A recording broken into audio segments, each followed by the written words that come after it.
बिस्मिल्लाहिर्रहमानिर्रहीम। व्यूअर्स, इससे पहले हम 6.6 के क्वेश्चन नंबर 11 तक सॉल्व कर चुके हैं और आज हम क्वेश्चन नंबर 12 से स्टार्ट करते हैं। क्वेश्चन नंबर 12 की स्टेटमेंट देखें। If 1/a, 1/b and 1/c are in geometric progression, show that the common ratio is this. Geometric progression याद है, जीपी से क्या मुराद होती है? जिसमें कंजक्टिव टर्म्स का रेशो सेम आए। एपी क्या थी? जिसमें कंजक्टिव टर्म्स का डिफरेंस सेम आता है।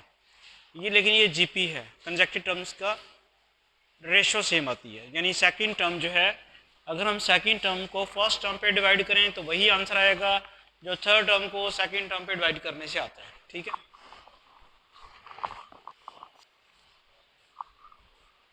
तो यही स्ट्रेटजी यूज़ करते हुए जो कॉमन रेशो हमारा आएगा वो क्या होगा? Second term divided by first term. Second term हमारे पास 1/b है और फर्स्ट टर्म 1/a है। ये रेसिप्रोकल हो जाएगा ना, ये वाला a ऊपर चला जाएगा। ठीक है, और जैसे मैंने अभी बताया कि third term over second term भी कॉमन रेशो होता है, तो वो a/1 आ गया, तो a/1 को लिखने की क्या ज़रूरत है? अब मसला देखें कि जो third term divided by second term भी कॉमन रेशो ही है, तो हमें क्यों ज़रूरत पड़ रही है? सवाल ये है। ये आंसर इसलिए ज़रूरत पड़ रही है कि ये आंसर आया नहीं है। आंसर जो था वो उसने दिया हुआ साथ, आंसर में बी नहीं है और फॉर्म में हमारा आंसर आया है, आर आया है ए ओवर बी, जो कि जो उसने आंसर मांगा है वो नहीं है। तो हम स्ट्रेटजी ज़रा और चेंज करते हैं, या आप ये कह दें कि एक second term divided by third term divided by second term B चूँकि आर के बराबर आएगा, तो वो मालूम करते हैं। R is equal to 1/c divided by 1/b। ये क्या बन जाएगा? b/c। अब हमें जो आर की वैल्यू उसने दी हुई है उसमें बी नहीं है, तो दो तरीके से ये बी ख़त्म हो सकता है कि यहाँ से बी की वैल्यू निकाल के इसमें पुट की जाए, या यहाँ से बी की वैल्यू निकाल के इसमें पुट की जाए, या इन दोनों इक्वेशंस को मल्टीप्लाई करने से भी दोनों इक्वेशंस को मल्टीप्लाई करने से भी ख़त्म हो जाएगा। देखें वो कैसे होगा। आप लिखें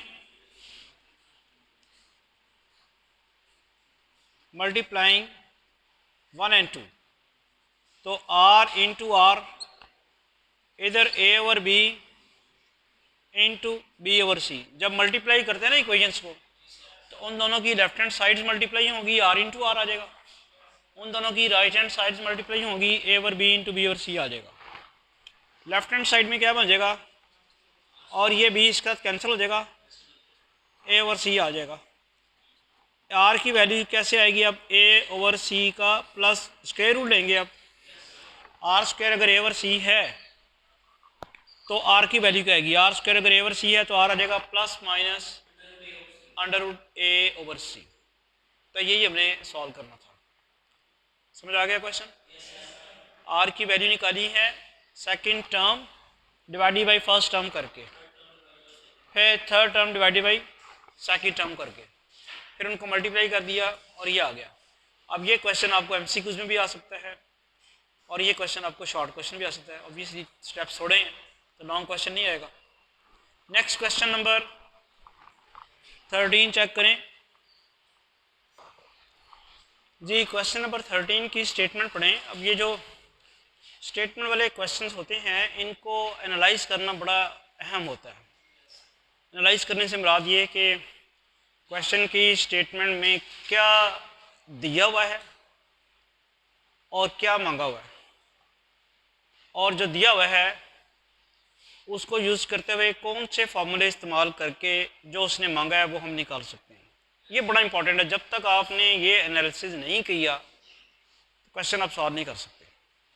तो स्टेप बाय स्टेप क्वेश्चन पढ़ते हैं और उस एनालिसिस की तरफ चलते हैं कि इसने दिया क्या हुआ है और हमसे मांगा क्या हुआ है और कौन सी चीज़ इस्तेमाल करते हुए हम उसका आंसर दे सकेंगे।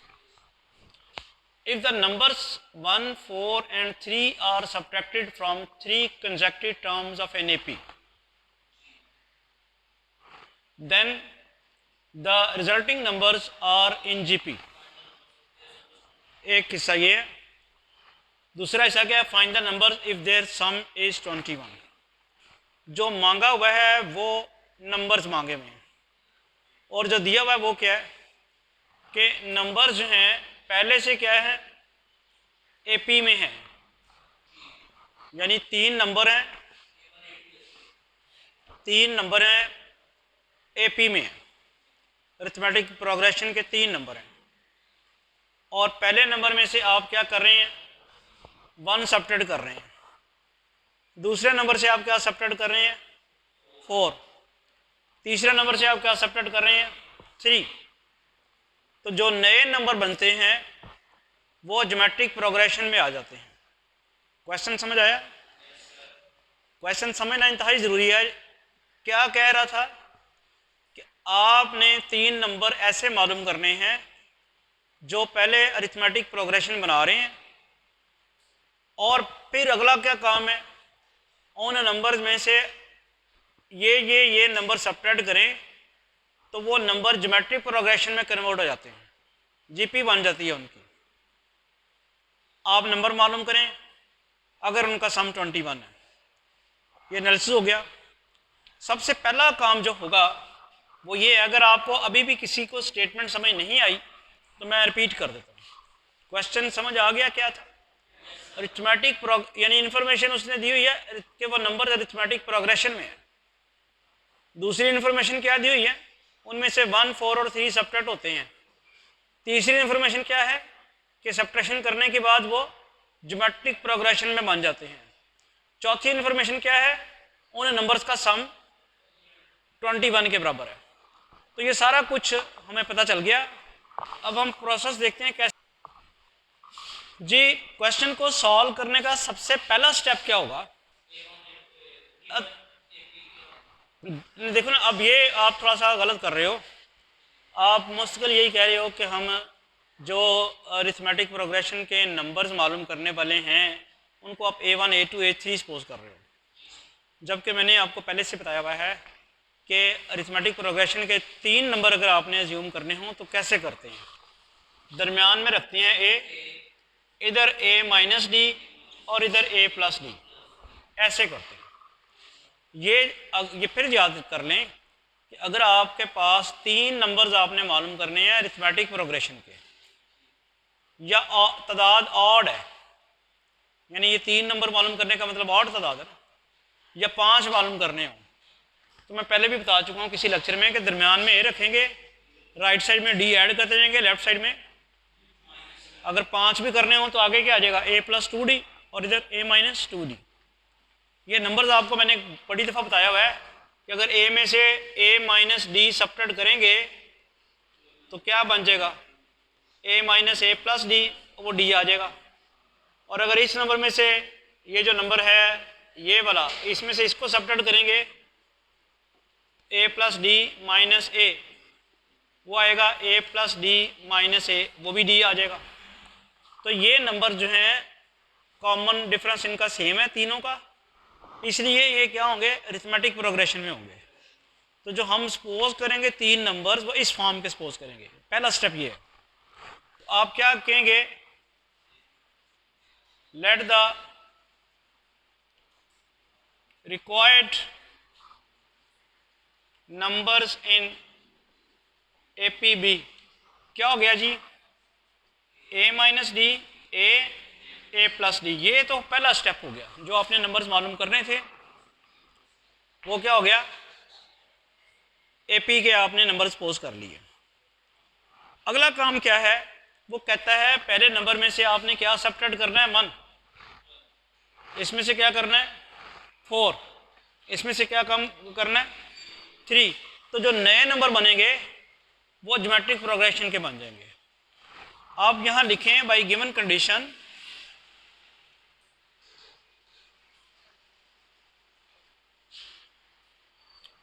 A minus d minus 1, A minus 4, A plus d minus 3 are in GP। यही कह रहा था ना कि पहले नंबर में से 1 सब्ट्रैक्ट करें, दूसरे में से 4 सब्ट्रैक्ट करें, तीसरे में से 3 सब्ट्रैक्ट करें, तो जो नए नंबर आए वो जीपी में होंगे।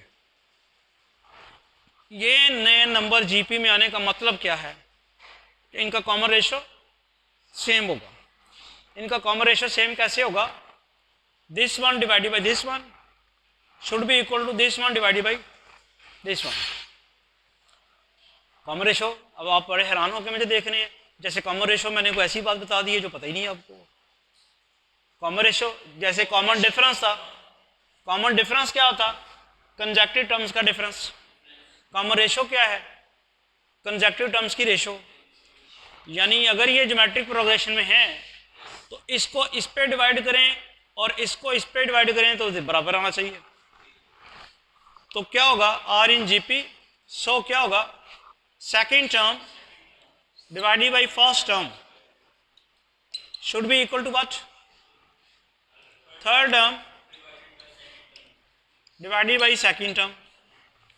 सेकेंड टर्म है a-4 divided by a-d-1। Third term है a+d-3 डिवाइडेड बाई a-4। समझ आ गई सबको? ये आना चाहिए। अच्छा, हमने अभी तक 2 कंडीशंस अप्लाई की हैं। कौन कौन सी? नंबर्स अरिथमेटिक प्रोग्रेशन में थे, वो सपोज किए किस फॉर्म के हो सकते हैं। दूसरा क्या सपोज, दूसरी कंडीशन क्या अप्लाई की कि उनमें से ये सब्ट्रैक्ट करने के बाद जो नंबर आएंगे वो जीपी में होंगे, वो ये आ गया। अभी उसकी एक और इन्फॉर्मेशन है जो अभी हमने यूज़ नहीं की है। वो कौन सी इन्फॉर्मेशन है? कि वो नंबर जो हैं उनका सम किसके बराबर है? 21 के। तो सिंस पहला नंबर क्या था? a-d, दूसरा नंबर a, तीसरा a+d किसके बराबर है? 21 के। ये नंबर्स का सम 21 है। क्या आ जाएगा यहां से? a-d plus a plus a+d is equal to 21। d - d cancel हो गया। 3a is equal to 21, a is equal to 7। अब आपको समझ आई कि इस फॉर्म के नंबर क्यों सपोज किए जाते हैं। इस फॉर्म के नंबर इसलिए सपोज किए जाते हैं कि जब इनको ऐड किया जाता है तो a की डायरेक्ट वैल्यू निकल आती है। d कैंसिल हो जाता है ना, a की डायरेक्ट वैल्यू निकल आती है। ये वाली a की वैल्यू हम इक्वेशन नंबर 1 में अगर पुट करें तो d की वैल्यू भी निकल आएगी। हम पुट करते हैं ये वाली value, putting this value of a इन 1 तो आएगा 7 - 4 ओवर 7 - d - 1, 7 + d - 3 ओवर 7 - 4। ठीक है जी, ये बन गया 3 ओवर 6 - d। इधर क्या बन गया? 4 + d ओवर 3। अब आप इसकी क्रॉस मल्टीप्लिकेशन कर दें। क्रॉस मल्टीप्लिकेशन कैसे करेंगे? इसको इसके साथ मल्टीप्लाई कराएं तो ये 9 आ जाएगा। उधर आपके पास क्या आ जाएगा? 6 - d इंटू 4 + d। ठीक है, अब हम d की वैल्यू निकालने के काफ़ी करीब हो रहे हैं। तो d की वैल्यू मालूम करने के लिए ये लेफ्ट हैंड साइड पे 9 है, राइट हैंड साइड पे 6 इंटू 4 क्या होगा? 24। 6 इंटू डी क्या होगा? 6d minus d into 4 -4d minus d into d minus d square. 9 is equal to 24 plus 2d minus d square. Minus d square को left hand side पे ले आए, -2d और ये क्या बनेगा? 24 माइनस हो जाएगा ना, 9 - 24 क्या हो जाएगा? शाबाश, -15 इज इक्वल टू 0। अब इसके फैक्टर्स बड़ी आसानी से बन जाते हैं। 5 3 = 15। हम क्या कर रहे हैं? नंबर्स मालूम करने के लिए पहले ए मालूम कर लिया, डी की वैल्यू मालूम कर रहे हैं। डी की वैल्यू मालूम करने के लिए क्वाड्रेटिक फार्मूला लगाएं या फैक्टराइजेशन कर दें। क्वाड्रेटिक इक्वेशन बन गई है। अभी फैक्टराइजेशन अभी आपने बताई, d square minus 5d plus 3d minus 15 is equal to 0। D common आ गया, d माइनस 5 प्लस 3 कॉमन आ गया, d minus 5 is equal to 0। यह आ गया d plus 3 into d minus 5 is equal to 0। d plus 3 is equal to 0, d minus 5 is equal to 0, d is equal to minus 3 and d is equal to 5। दो values आ गई। क्यों नहीं left वाला होगा? Minus में है तो क्या एतराज़ है आपको? जो नंबर्स हैं जो मालूम करने हैं नेगेटिव, वो नहीं हो सकते। उसने कहा है कि पॉजिटिव नंबर मालूम करें। If numbers 1, 4 and 3 are subtracted from 3 consecutive terms of an AP, the resulting numbers are in GP. Find the number in there if their sum is 21. अगर उन नंबर्स का सम 21 नहीं आता, नेगेटिव नंबर ऐसे आते हैं, फिर तो वो एक्सेप्टेबल नहीं होंगे। लेकिन अभी हम देखते हैं डी की वैल्यू -3 लें तो नंबर्स किस किस्म के आते हैं। तो पहली बात, for d is equal to -3 required numbers are. जी बताएं नंबर कौन कौन से हैं? पहला नंबर a माइनस डी है। a की वैल्यू क्या आई हुई है और d की वैल्यू क्या है? क्या बन गया? 7 प्लस 3। तो अब तो जो तुम कह रहे थे वो तो काम खराब था, अब तो गलत कह रहे थे। d की वैल्यू नेगेटिव लेने से नंबर तो वो ये आया हुआ 10, नंबर तो पॉजिटिव आया पहला नंबर। हालांकि नेगेटिव भी आ जाता तो आपका कोई इशू नहीं था। अगला क्या है? दूसरा नंबर क्या है? a जो कि 7 है। तीसरा नंबर क्या है? a प्लस डी, a 7 और d की वैल्यू क्या है? -3। तो नंबर्स क्या आ गए हैं? 10, 7 और 4। ये रिक्वायर्ड नंबर्स आ गए। अगर d की वैल्यू -3 दी जाए तो इनका सम भी आप कर चेक कर लें, 21 ही आएगा। कौन कौन से नंबर्स आए हैं? अगर d इज इक्वल टू -3 दी जाए तो नंबर्स कौन से आए हैं? 10, 7 and 4। These are the required numbers. ये मैंने कौन सी डी की वैल्यू ली है? डी की वैल्यू मैंने ली है -3, इससे ये नंबर्स आए। नेक्स्ट है for d is equal to, दूसरी वैल्यू क्या थी? 5। अगर मैं डी 5 लूं तो रिक्वायर्ड नंबर्स क्या होंगे बताएं जरा। पहला नंबर कौन सा है? a minus D. a 7 है और d 5 है तो 2 आएगा। दूसरा a है, तीसरा a प्लस डी है, 7 प्लस 5 क्या आएगा? 12। क्या अब भी इनका सम 21 है? तो अगले दो रिक्वायर्ड नंबर्स क्या बने हैं? 3, 2, 7 और 12। ये रिक्वायर्ड नंबर्स हैं। अगर आप चाहें तो टेस्ट कर सकते हैं कि ओरिजिनली ये नंबर्स क्या हैं, अरिथमेटिक प्रोग्रेशन में है, एपी बना रहे हैं। देख लें भला कैसे। 7 - 3 लें, 7 - 10 लें तो -3 आता है, 4 - 7 लें तो -3 आता है, कॉमन डिफरेंस सेम है। ठीक है, तो एपी बना रहे हैं। इनमें से वही काम करें जो उसने कहा था। इसमें से क्या सेपरेट करना है? 1 सेपरेट करने से क्या हो जाएगा? ये 9 रह जाएगा। इसमें से 4 सेपरेट करना है, क्या रह जाएगा? 3। इसमें से 3 सेपरेट करना है, 1। नए नंबर जो बनेंगे वो क्या बनेंगे? 9, 3 और 1। क्या ये ज्योमेट्रिक प्रोग्रेशन में है? नो। क्यों? Second term divided by first term करो, 3/9 क्या आता है? और third term divided by second term करो तो 1/3 आता है कि नहीं आता? तो नो कैसे कह दिया आपने? नंबर्स अरिथमेटिक प्रोग्रेशन में थे। नंबर्स जो आपने मालूम किए हैं अरिथमेटिक प्रोग्रेशन में है। क्यों है? कॉमन डिफरेंस सेम है।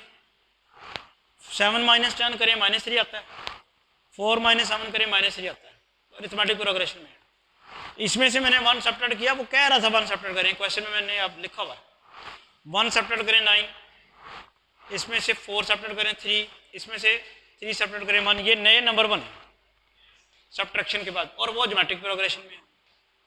यही काम यहाँ भी आप टेस्ट लगा सकते हैं। ये नंबर्स हैं, ये नंबर जो हैं ये अरिथमेटिक प्रोग्रेशन में है, ये एपी में है, यानी ये भी आपके पास जो नंबर थे एपी में थे और ये बने जीपी में, ये भी एपी में है 7 - 2 5, 12 - 7 5, तो ये एपी में है।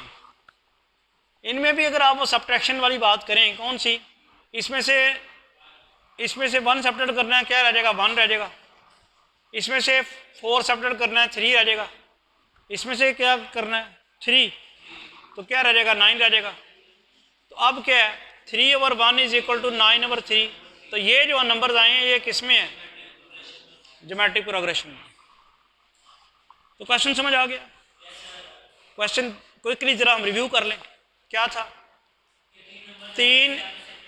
तीन एपी के नंबर्स मालूम, 3 नंबर्स ऐसे मालूम करें जो एपी में है। एपी में नंबर मालूम करने के लिए 3 नंबर हम क्या करते हैं, दरमियान में ए रखते हैं, इधर a - d और इधर a+d, ये हमारे नंबर्स हैं। अगला का काम उसने कहा हुआ है कि इनमें से 1 4 3 सब्ट्रैक्ट करें तो जीपी में बन जाएंगे। मैंने 1 4 3 सब्ट्रैक्ट करके जो नए नंबर्स आए उनका कॉमन रेशो ले लिया, सेकंड टर्म को डिवाइड किया फर्स्ट पे, थर्ड टर्म को डिवाइड किया सेकंड टर्म पे, दोनों को बराबर रखे कि कोई ना गई। फिर उसने एक और काम कहा हुआ था कि इन नंबर का सम क्या है 21, उन नंबर का मैंने सम 21 लिया, वहाँ से मेरे पास ए की वैल्यू निकल आई, वो इक्वेशन जो मैंने छोड़ के आया था उसमें पुट की डी की वैल्यूज़ 2 निकली हैं, उन 2 वैल्यूज़ के बारी बारी हमने मालूम कर लिए नंबर्स। Thank you.